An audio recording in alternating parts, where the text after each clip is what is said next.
Mike McCool here. I'm in the Royal Examiner studio, and with me today is James Kilby. Most people here in Front Royal know Mr. Kilby. You've been around here a long time, and your name is pretty much tied to the black community. And we're going to run a series on the Royal Examiner over the next few days, maybe the next week, on, I guess you could call it, growing up black in Front Royal. And the black community has gone through a lot here in Front Royal, the history. I noticed I was looking through some yearbooks that some of the schools had from the 60s, and not realizing that all of our segregation problems that we had then were pre-national events, before things like that happened in the South. You just don't think about it. No one, Front Royal was never in the history books, but you went through a lot of things. So take us back to school days of the 50s and 60s, or wherever you can remember you want to start at. I'm sure you forgot more than you know. So. Most of us have, or things we want to forget. So why don't you start about the things that you don't want to forget?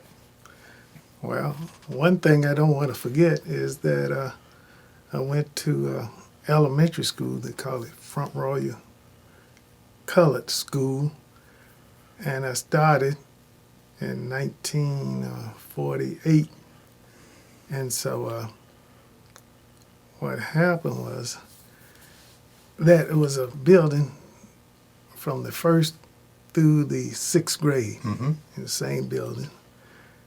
And then the seventh grade, they built a new part to the school. And our teacher was Ressie Jeffries. And she was a real good teacher. And she was a disciplinarian. Yeah, I heard that. Right. If you got out of line, she knew how to put you back in line. And so I graduated from this school in 1955. After graduation, the black students had to go to Manassas. Went to Manassas. And in 1955, that was a long trip. Yes, it sure was. And that was a boarding school. And the name of it was Jenny Dean Industrial School. And so we had to stay in the dormitory. Wow. And of course that wasn't a good experience because, like I said, I was in the seventh grade and the school went up to 12th grade. To be in dormitory with older kids. Right. Being away from home, away from your parents, under their guidance, it was, you had to be real careful. Yeah. And so, and plus, you had to be smart not to learn the lessons of the older kids.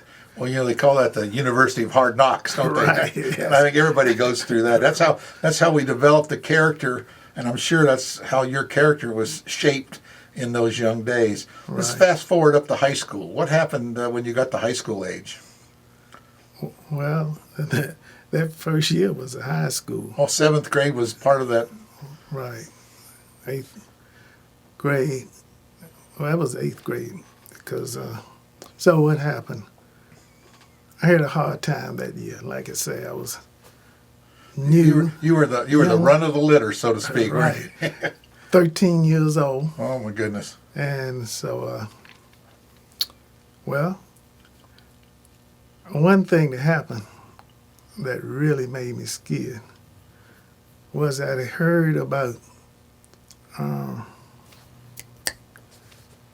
the guy that got killed for whistling at this white lady. I guess the name will come to me in a minute. I can't think of the name right tomorrow. now. You'll get it tomorrow. Oh, yeah, I'll get it tomorrow. But anyhow, I mean, going away from home at that age and just hearing about this young kid that they tortured him, murdered him, And I know his mother forced them to show his picture at his funeral. And how I learned about it was the Jet magazine. Mm-hmm. It was in the Jet magazine. And so that was on my mind. And so after entering Jenny Dean High School, and staying in the dormitory, that was a new experience. Yep. When did you come back to Front Royal then? Well, after that year, my father decided that he didn't want me to go back to Manassas. And you were okay with that? Oh, yes. And he made arrangements for us to go to Johnson Williams, Burrillville, Virginia. And so we can be home every night. Right. And so he got the school board to put a bus on the road. And that wasn't easy either, because that was something like, 50 miles round trip. Right, yeah. And in the wintertime was the hardest, because I remember one afternoon we got out of school about 3:15, 3:30, and it was snowing. When we left Burrillville, it was snowing was coming down. And the bus slipped over in the ditch, I guess round about Rockland, and the bus driver didn't have no cell phones back then. Right. So we had to wait until a car was coming down on the other side of the road, and the car really stopped. So the bus driver told him to call the school board, and so they can send another bus. And by that time, it was getting late, 7:30 or 8. We didn't get home till about 8 o'clock that night. And of course, my mother and father, they were really worried. Right, because it's not communications like there is today. You know, we're tracking your kids on your cell phone. That wasn't happening back in the 50s. No, I had to go home and call on the phone. But anyhow, that was my brother and I by that time my brother joined me in high school. Mm-hmm. My brother about 1 year younger than me. So which high school did you graduate from? Warren County High School.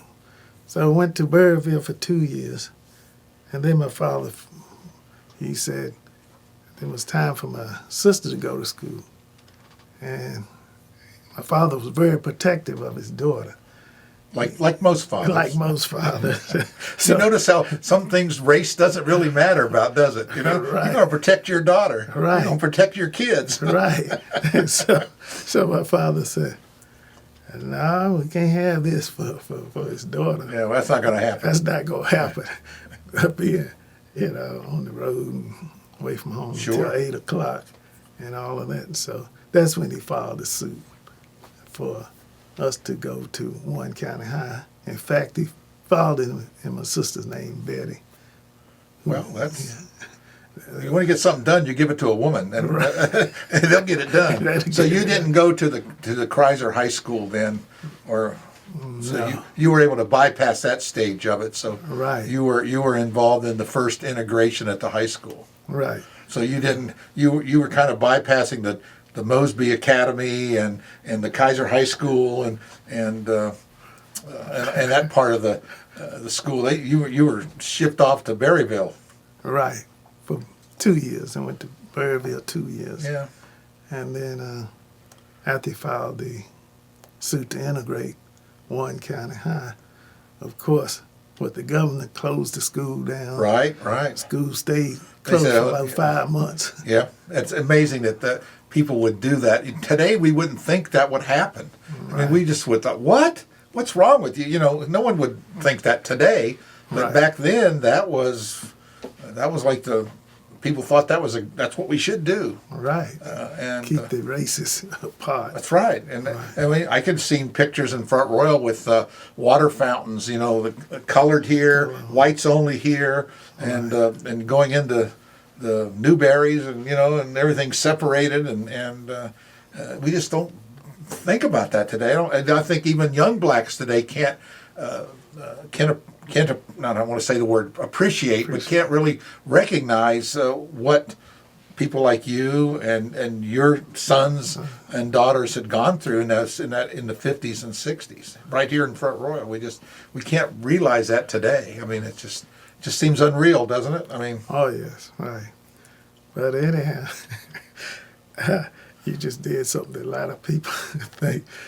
I think they get me mixed up with my father. well, I was just going to say, so you carried on from your father, Plus, but you know, your children still had to go through things that you've gone through. Maybe not quite as severe, Right. but hopefully things get better as time passes. But I know you've carried that torch Right. your whole life of working in our community, of trying to make it a better place for everyone. amen. That's And right. black, white, and every color in the middle. I Every think color. you tried to do that because I think your name is, and your father's name is well known in the community and the education.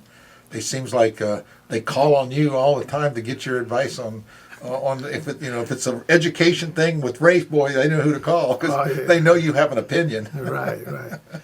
So what's your opinion on the things that have happened in the last week with our activity, our event, our protest, our march, whatever name you want to put on it? What did you think of the turnout and the community and the people that put it on and the speeches? What's your reaction? Well, I tell you, I was really shocked when I went down to the stadium and saw all these people protesting, and I thought it was great. Kind of a shock, but a good shock. Good right? shock. Yeah, you're like, wow. Right. Yeah, it kind of give you goosebumps. I mean, in a way, I can see it just to see people come together because it really wasn't promoted and advertised, heavily. It was pretty much word of mouth, and we did one little story on the Royal Examiner about it. But of course, we have a great reach, and everybody reads the Royal Examiner, so I'm sure we'll take credit for getting everyone there. But you're right. I think a lot of people were pleasantly surprised because it just wasn't like other places in our community. All came together, and it seemed like there was a lot of unity. Right. And see, in 1992, after the Rodney King's beating, that really, really upset me. I designed a concept because I did cry the way I saw the police beating on Rodney King, and I knew that was dehumanizing, really, and I knew that wasn't right. So I designed. Well, actually, I wrote my first article to the editor of the newspaper. I was in lived close to Annapolis, Maryland, and the article was saying that I designed a concept with a picture.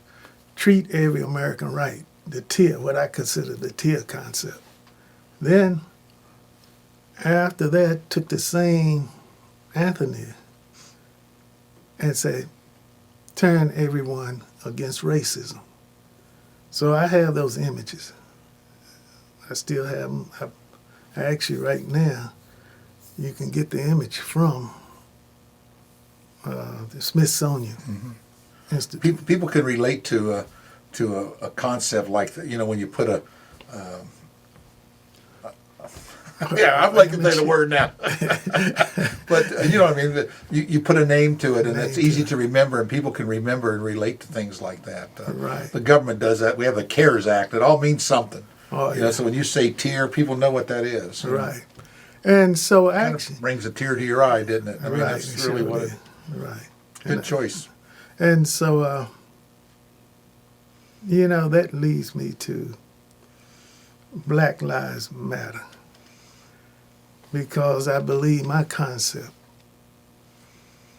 leads up to that. And they have a good slogan. And so that made me proud. Special young people standing up want to change things because, the police killing black men had gotten so bad that the policeman, I think he wanted to kill George Floyd. Why would he put his knee on his neck until he died? I mean, to me, that's torture, and that's cruel. And the whole world could see it.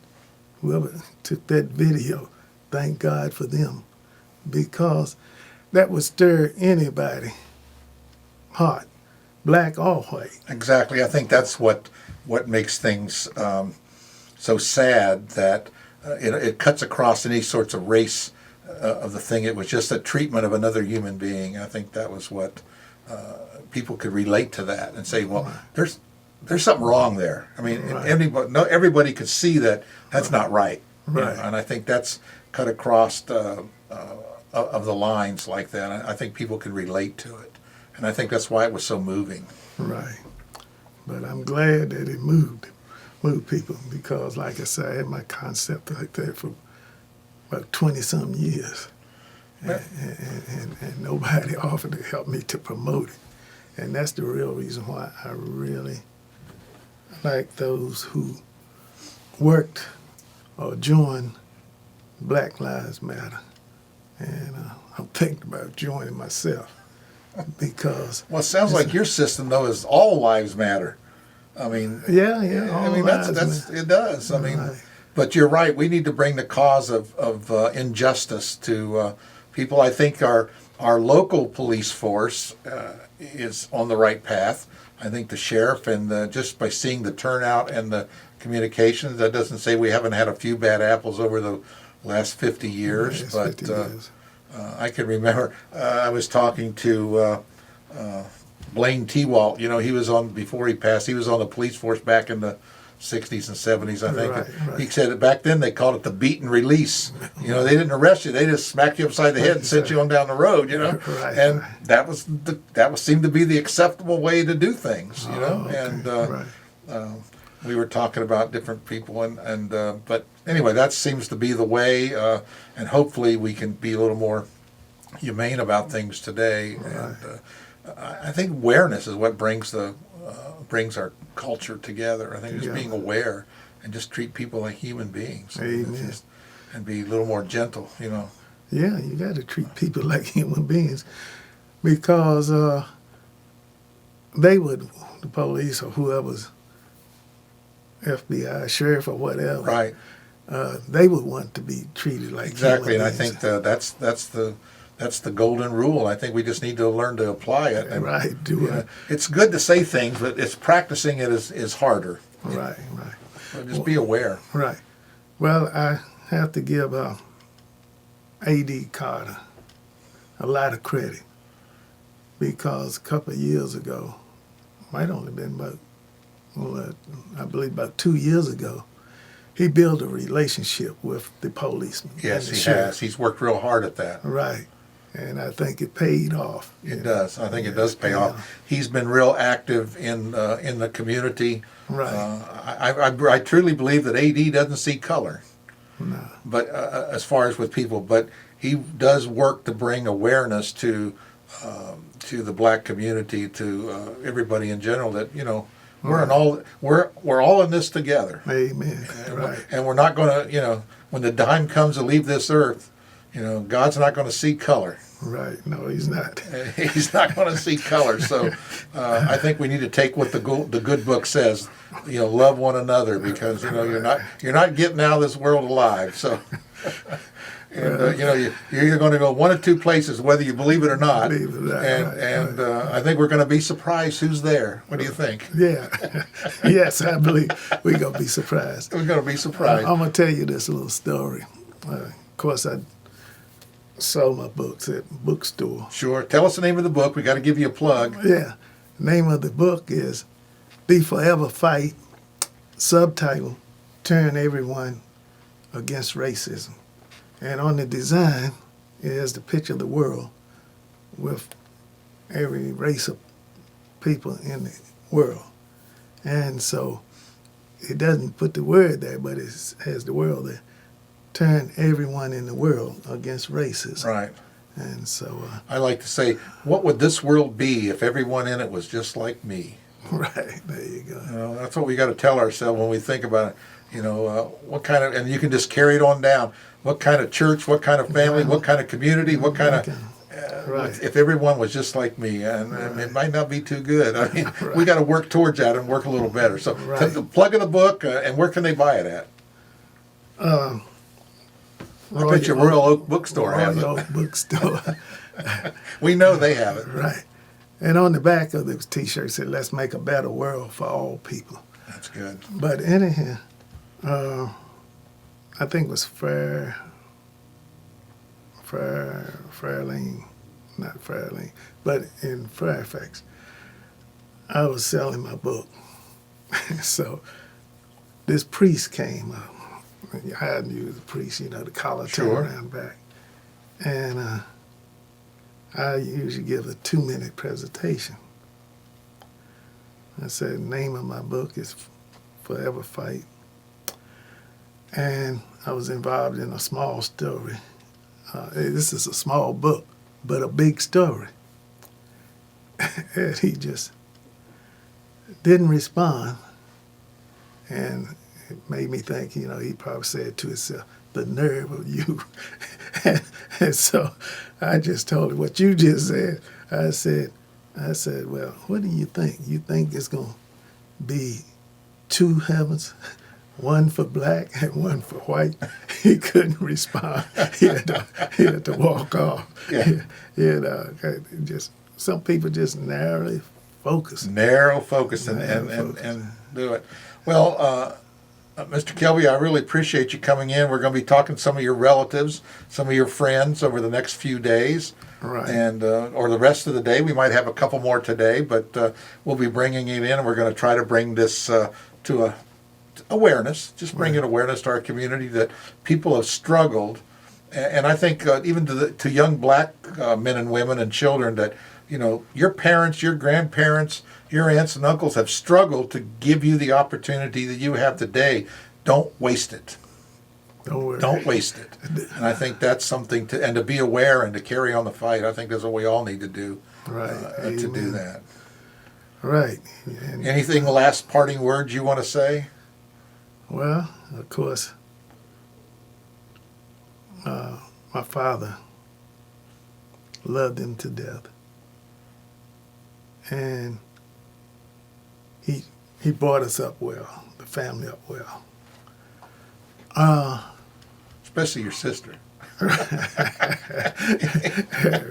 Right, but I say all of us. Yeah. And he taught us love. To give you one example, when we were going through the movement, I don't know whether you know, the night riders would shoot at the house. They burn a cross in the yard. And did all kind of mean things. And my father couldn't sleep at night and all of this. But anyhow, by us kids, my brother and I, rest of the family, we brought up on the farm. And so my brother and I had to milk the cows. And he would wake us up at 4 o'clock in the morning. And we were only, I think I was about 9 years old. And we would walk across the field, go down in the field to round up the cows. And we would see this cow that they had poisoned. Somebody snuck on the farm and poisoned the cow. The cow's stomach seemed like it was laying up on the hill. Stomach swollen up. And I would ask Dad, what happened to the cow? He said, oh, somebody must have came here and poisoned it. But he never said a mean word about those haters, And so we lost 3 cows like that. but we couldn't do nothing about it because, you know, back then, I guess, if you poison the animal or whatever, there wasn't nothing you can really do about it. But I know what they were doing. They was trying to hit him in the pocketbook because we sold milk. And it's just amazing how he was able to take whatever those haters did to us. But he did reach a point where he said, I'm not going to take it anymore. And no. he filed his lawsuit. Oh, yeah. But he took action. He said, well, Right. but I'm going to do it by the law, and I'll take care of it. I'm going to do what I can do. Right. Well, you know, the reason why he filed a lawsuit was because he loved education. That was his passion.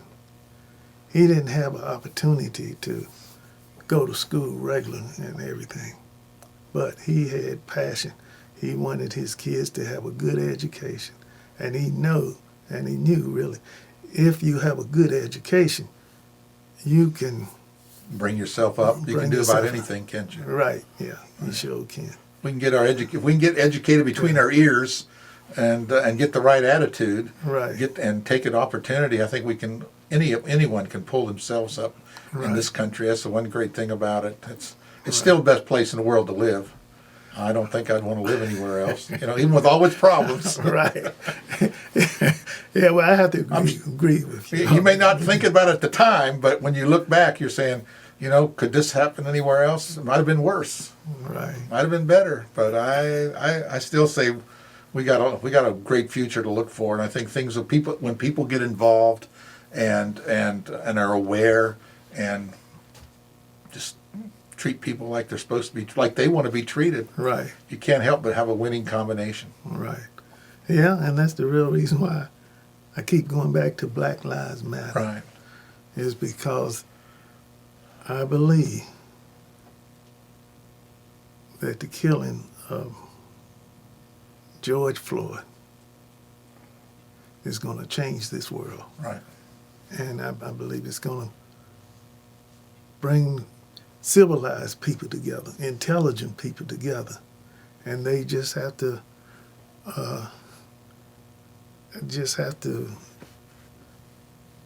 ignore the unintelligent people. I hate to put it that way, but that's the way it is. Well, you know, it's kind of like it's like the police and our criminal justice. They really only deal with 2% of the population. The other 98% comply. I mean, that's what you're talking about. If the intelligent people will figure it out and they'll get along, but we're always going to have that 2%. 2%. We've always had. We just can't seem to get rid.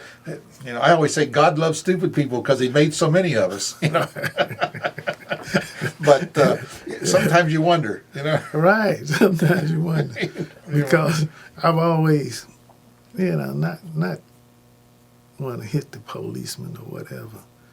You know, as far as the bad apples, the ones that mistreat people. But in recent years, I think they kill a lot of mental people because, the way I was raised, if a policeman got a blackjack, got a gun, you don't resist them. That's right. I don't care what color you are. What color you are. That's right. That bullet doesn't know race. Right. But if you're a mental person and you go take a knife and call yourself going to confront the police. Taking a knife to a gunfight doesn't work, does it? No. Well, that's true. They said there's a whole big movement on, like suicide by cop, and people do things like that because they to do it. But you're right. It's a shame, but we just need to be aware and keep our eyes open and keep our hearts open, and I think things will work out.